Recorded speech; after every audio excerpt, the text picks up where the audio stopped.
fiery horse with the speed of light, a cloud of dust, and a hearty hi-yo silver, the Lone Ranger.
With his faithful Indian companion Tonto, the daring and resourceful masked rider of the plains led the fight for law and order in the early western United States.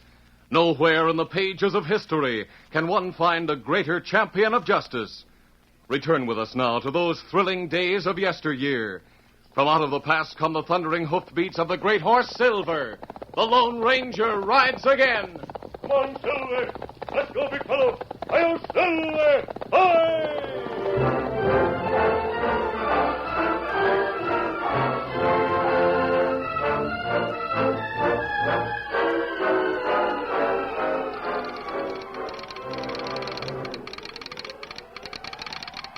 The station master at Jimson City came alert when he heard his call, followed by the special designation of a personal telegram.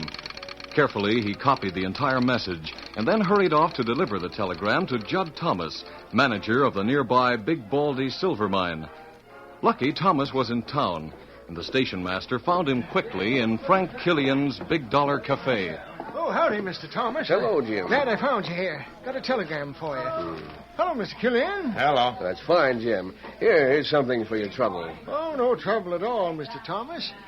Glad to hear your partners are coming in tonight. What? They haven't been here for a long time. What's that? Yes, it's right in that telegram.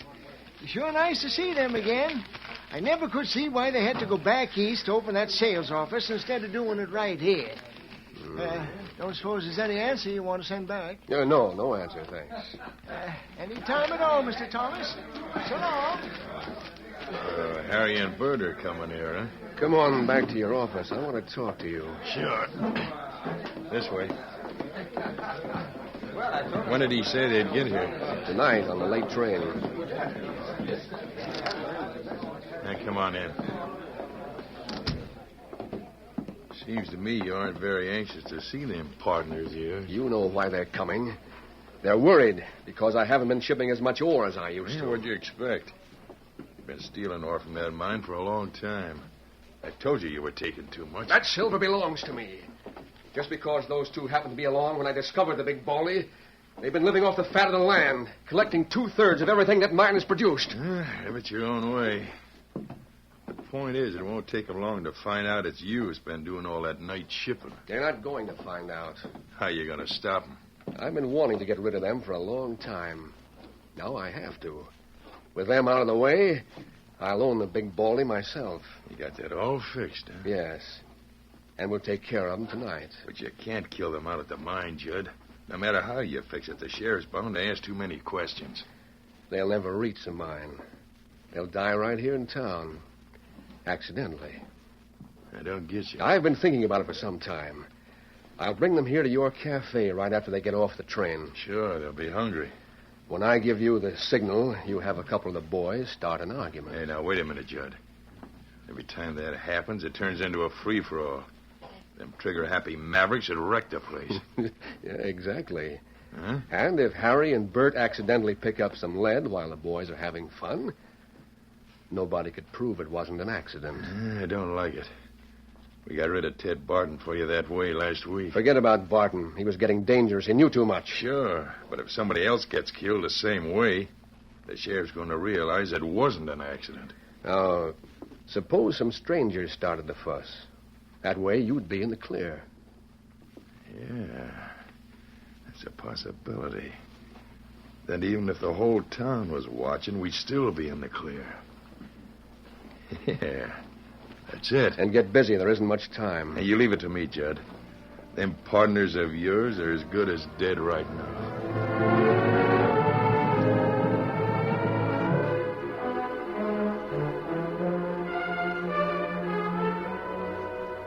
Satisfied that his plans would be carried through, Thomas left the cafe. Frank Killian sat at his desk for another moment, deep in thought. Then he went to the door and signaled to a hard-looking man who was standing nearby. Yeah, Frank? Come in here. Sure. We got a job to do tonight, Buzz. How soon can you get the boys here? Oh, they won't take long. They're hanging around town somewhere. And get them in here fast. And I'll need a couple of men who aren't known around here. Anybody out there you think I can use? I reckon. Usually a couple of hide cases just drifting through town. Pick out two and send them back here. I want to talk to them. What's the idea, Frank? Our boys can do anything you want. Not this time. We got some killing to do. And the boss wants it to look accidental. Oh. If a couple of outsiders got into a fight, the boys can gun down anybody they want and make it look like an accident.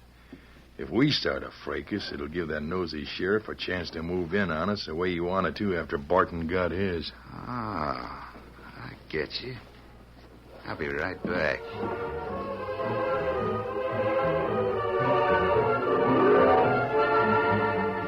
Frank Killian wasn't the only one concerned with Ted Barton's murder.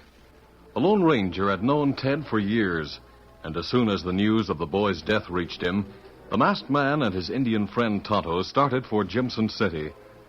Disguised as a cowboy, the Lone Ranger had made inquiries, but no one could give him sufficient information. He and Tonto were at the hitch rail in front of the Big Dollar discussing their next move. There have been too many people killed during fights in this cafe. The sheriff thinks Killian is back of them, but he can't get any proof.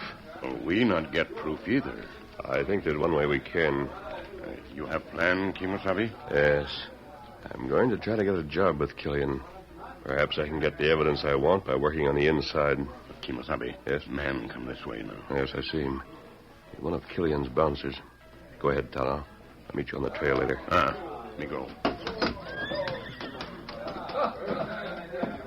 Howdy, stranger. Howdy. Haven't seen you around here before. Just drifting through? That's right. Figuring on staying around this evening? I haven't made up my mind yet. You can have some fun if you do. Get paid for it in the bargain. What's the catch? Well, there is no catch. Come on back to the office and talk to Frank Killian. He'll tell you all about it. All right.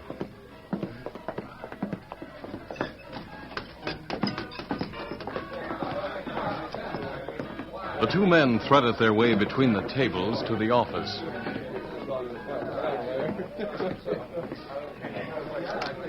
Step inside. Right. Here's the other one, Frank. That first hombre suit you all right?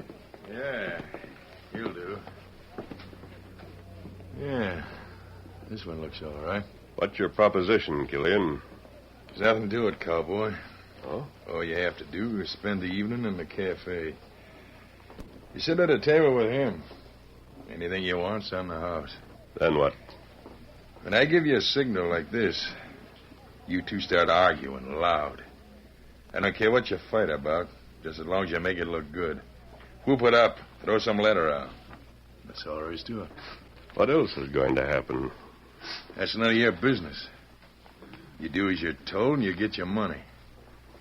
If you don't like it, get out now, fast. I don't care what he says. I'll take it.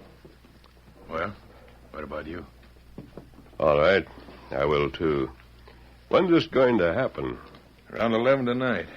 Just keep watching for my signal. Get him a table, boss. Right. Come along with me. Sure. The boys all ready, boss? They'll be here. All right, boys. Sit down over there. I'll have to take care of my horse first. I'll be back soon. Killian said to stay right here. Won't take me long. Hey, wait a minute. That maverick. Hey, Red. Yeah, boss. See that hombre going out the back door? Yeah? After him quick. Find out where he's going. I want to know. I'm on my way.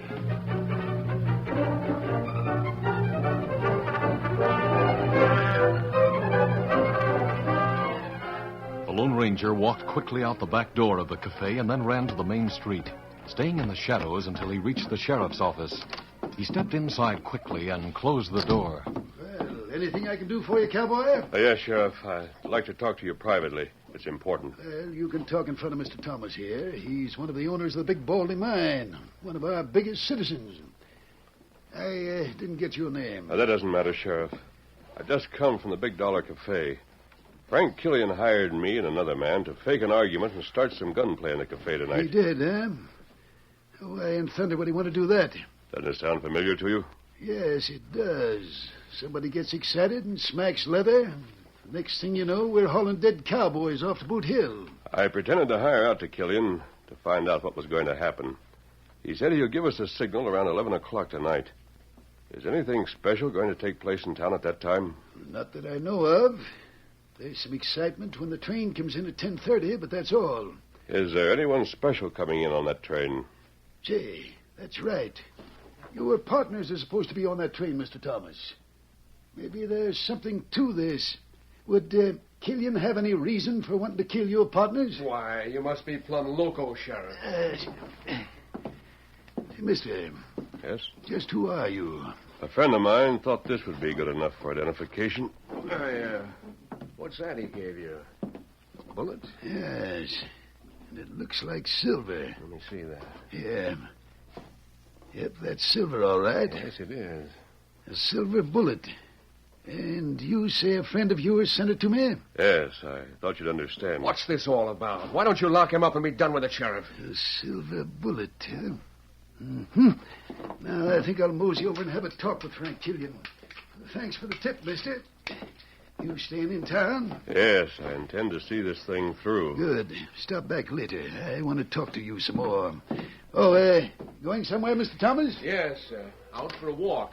I'll see you later. Feeling sure the sheriff would take care of Killian, the Lone Ranger returned to the back of the cafe, keeping in the shadows to avoid being seen. He was about to reach for the door when several men stepped out of hiding, gun barrels glistening. I wouldn't be in such a hurry if I was you, cowboy. What's that? Raise 'em high. You start something, you won't stand much of a chance against 6 of us.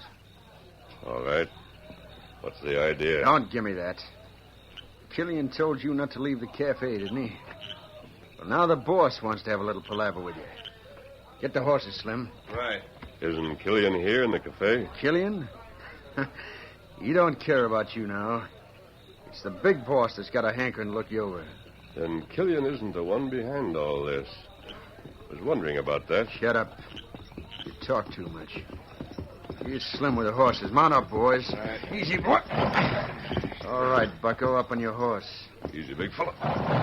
Take his reins, Slim. All right. The rest of you cover him. If he makes one false move, let him have it. Come on, get him.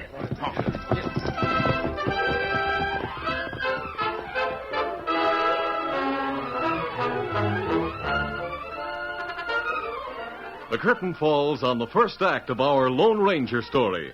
Before the next exciting scenes, please permit us to pause for just a few moments.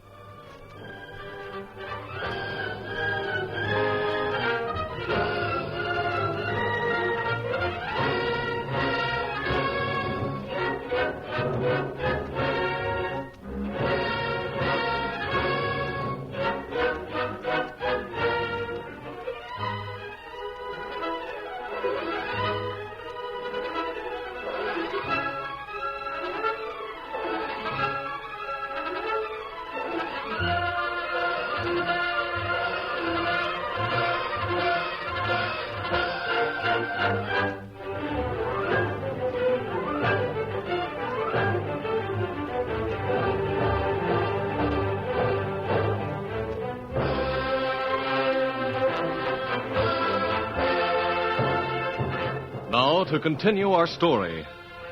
Guns half hidden but always ready, the gang led their captive out of town. The Lone Ranger rode quietly, his downcast features hiding his exultation. The danger he had walked into was a small price to pay for a chance to get to the real boss of the gang. He watched carefully for landmarks as they rode through the almost inky darkness, taking notice as the horses turned off the road into a small clump of trees. Wait here. The boss will be along pretty soon. Who is this boss of yours? That's a real smart question, Bucko. And we don't know the answer any more than you do. Haven't you ever seen him? Sure. But he's always wearing a mask. All we know is he's got mucho dinero, and don't mind handing it out. Quiet. Here he comes. Where's the maverick who squealed to the sheriff? We got him right here, boss. Bring him over here. All right, you heard him. Move over there. Come on. Get. I want to know why you tipped off the sheriff. Talk fast before I put a bullet in your mangy hide. I'm trying to prevent another murder, like Ted Barton. What do you know about Ted Barton? I'm sure his death was murder, not an accident. Boss, this hombre knows too much. So it was murder. And you're behind it. You're mixing into something that doesn't concern you, cowboy. Why? Who are you working for? For justice. I ask you who you're working for. Now talk, or I'll use a gun barrel instead of my hand. You're wasting time. I told the sheriff about your plans. As soon as he finishes talking to Killian, you'll have a posse on your trail. Killian took care of the sheriff. He knocked him out and left him tied up in the back office. He'll get his dose of lead with the others tonight. What was the idea of waiting, boss? Getting rid of the sheriff? You should have done it right now. Shut up. I told you I want no gunplay at the cafe until Killian gives the signal. How about me and the boys working on this critter? We'll get the truth out of him soon enough. Oh, I'll do that myself. You can have what's left of him. The Lone Ranger realized as he stood there a prisoner that he had made a mistake in allowing himself to be captured. He had hoped to find out the identity of the leader. He was facing the leader, but the man was masked. Who are you working for? You don't give me much choice, do you? What do you mean? Why should I tell you when you intend to kill me anyway? There's no use fooling with him, boss. Let him have it. Oh, not yet. First, he's going to find out what it means to cross me. Tie him to that tree there. He'll talk before I'm through with him. Right, boss. The Lone Ranger knew he couldn't afford to wait any longer. As the outlaws pressed closer to carry out their leader's command, he applied sudden pressure to Silver's flanks. Instantly, the great stallion reared, hoofs slashing the air. Caught off guard, the men drew back in confusion. Before they could recover, a volley of shots poured into the little clearing. We're attacked. Take cover. As the Lone Ranger galloped out of the clearing, he saw Tonto waiting, gun still smoking. Kimasabi, this way! After him, he's kept away! This way! Get him up! The two great horses sped off into the darkness, followed almost immediately by the outsmarted men. As the distance between them widened, Tonto kept searching the countryside for a landmark. Finally, he found it. Me find hideout. Stop here behind rock. Hold fella. Easy. Fella. Night plenty dark. Them not see us. Easy, Silver. Easy, fella. Easy, Scout. Easy, fella. Quiet, Silver. Quiet. Now we'll double back before they find out we've tricked them. Come on, Silver. Get 'em up, Scout. You came just in time, Tonto.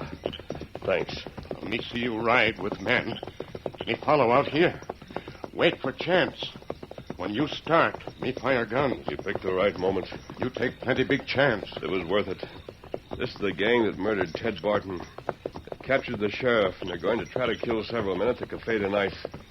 I wish I knew why. Maybe we go back to town now. No, not yet. We'll head for the Lazy Bee Ranch first. Then we'll return to town. Come on, Silver. Come up, Scout.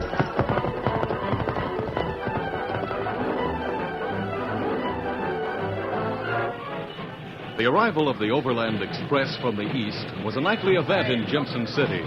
Crowds gathered to watch as the engine slid to a stop at the depot, showering the neighborhood with great flashing sparks. Judd Thomas had been waiting impatiently, but now he shouldered his way through the crowd to the coach, followed by several burly miners.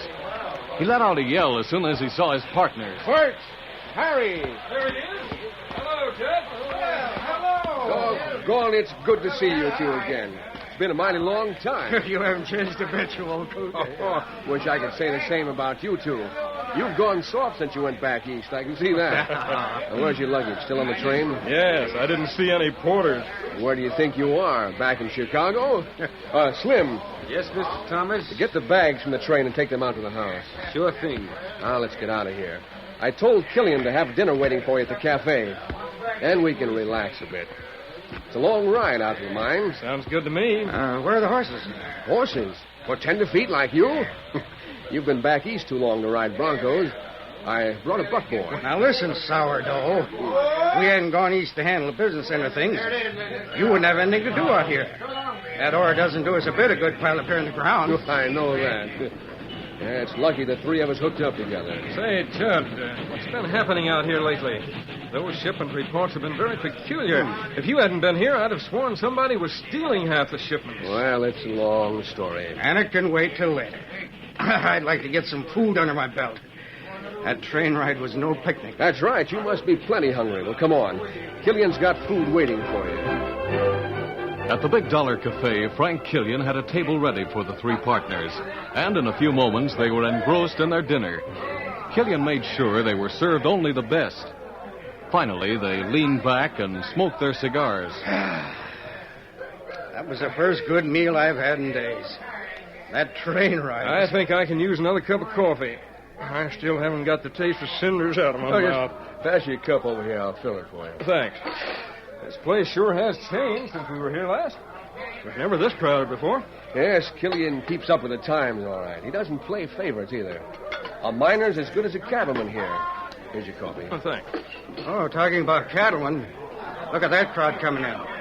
Looks like a pretty serious bunch. Them? They're cowboys from the Lazy Bee east of here. Yeah, they're always serious. Yes, they don't seem to care for each other's company. Look at the way they're spreading out all over the cafe. Forget those cowboys, Harry. I want to talk about these shipment reports. Say, hold it a minute, will you? There's someone I have to see first. Oh, sure, Judd. Frank Killian stood in the shadows at the back of the cafe, keeping a close watch on the table where the three mine owners sat. He grinned crookedly as he saw Judd Thomas get up and walk away from the table. He motioned to one of his men nearby. Yeah, Frank? It's pretty near time. You know what to do? Yeah. When I hear the shooting out here, I kill the sheriff, then dump him out here. That's it. He's tied up in the back room. Now get busy. Right. Well, won't be long now. The boys are all set. All I have to do is give the signal. Don't move, Killian. Big one with a gun in your back. Masked man, how did you get in here? The back door is right behind you. Remember? Seems I came just in time. What do you want, money? No, I don't want your money. Now, don't move. Don't move those hands. Listen, you're taking a big chance. My boys could gun you down in a minute. They can't see me here in the shadows behind you, and you know it. Just stand still and you won't be hurt. But I tell you, I can't. I'm late now. Late for what? The signal you're supposed to give? Signal? How did you know? You're not giving that signal, Killian. Now or later. Keep back here in the shadows. Let me go. I'll pay you anything you want. You can't buy your way out of this. Hold still. Here comes Thomas. Get rid of him. You stupid idiot. Why didn't you give that signal when you were supposed to? So you're the one who's been giving the orders here. I thought delay would smoke you out. Who's that? Masked man. Killian, if you double-crossed me... I swear I didn't. What was that? That fool Slim. I told him to wait until he heard the shooting starting out here. Don't move, either one of you. That wasn't Slim. All right, Tonto? Sheriff, all right, Kimasabi. The sheriff? Hey, how did You're surprised, Killian? You left the sheriff knocked out and tied up. You expected him to be shot. But you didn't count on Tonto. Me come in back window. Just when Tonto raised gun. But me shoot first. You'd better get a doctor for that man, Tonto. Me got him. Well, Killian, I've been waiting for this for a long time. Now I've got you dead to rights. You'd have been here earlier, Sheriff, but we needed some help. We rode out to the Lazy Bee. I told John Miller I was working for you, and he lent us his cowhands. We brought them back with us. Say, that's right. I almost forgot the Easterners. Are they here? Yes. All right, boys, bring them in. As you see, Killian, your signal wouldn't have done any good. Those cowboys had all your men covered. Well, you'll have a full jail tonight, Sheriff. Blast your hide. I'll do the job myself. Drop that gun! Oh, my hand. What happened? You're hurt. What's going on here? Killian was trying to murder you two tonight, just as he did Ted Barton last week. Murderous. The plan was to make your death look like an accident. Would have worked, too, if it hadn't been for this masked man. You button We've got you, Killian. We've got you cold. You got the wrong man. I won't take the blame alone. I've turned state's evidence. Killian, you shut up. I don't shut up, Thomas. You're the one that got me into all this trouble. You're the real killer. That's a lie. You did the killing. And you paid me for it. The whole scheme was yours. You told me it was foolproof. You told me everything was planned. Why are you squealing double-crossing? No, you don't, Thomas. Get back there. And get your hands up. You're under arrest. Killian, if I could get hold of you... Law will take care of Killian. And you, too. I can't believe it, Thomas. Why, we were partners. Partners? With me out here doing all the work? And you two grabbing off all the profits back there in the city? You're just a pair of leeches. The money should be all mine. I'm the one who earned it. But why didn't you say you weren't satisfied? There wouldn't have been any more partnership if this had worked out the way I planned it. I was going to take most of the ore till you squawked. Then I was going to get rid of you. I'm beginning to see it all now. That's why you insisted on that clause in the partnership papers about living partners getting the shares of those who die. I guess we've been suckers, Bert. If I could only get my hands on that masked man. Yeah. I don't see him. Where'd he go? But I haven't had a chance to thank him yet. Well, I guess he just up and left when he saw everything was under control. See, he has a habit of doing that. Well, could you find him for us, Sheriff? I'm willing to pay a big reward for all he's done. Well, from all I've seen, helping honest folks seems reward enough for the Lone Ranger.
This is a feature of the Lone Ranger Incorporated, created and produced by George W. Trendle, directed by Charles D. Livingston, and edited by Fran Stryker.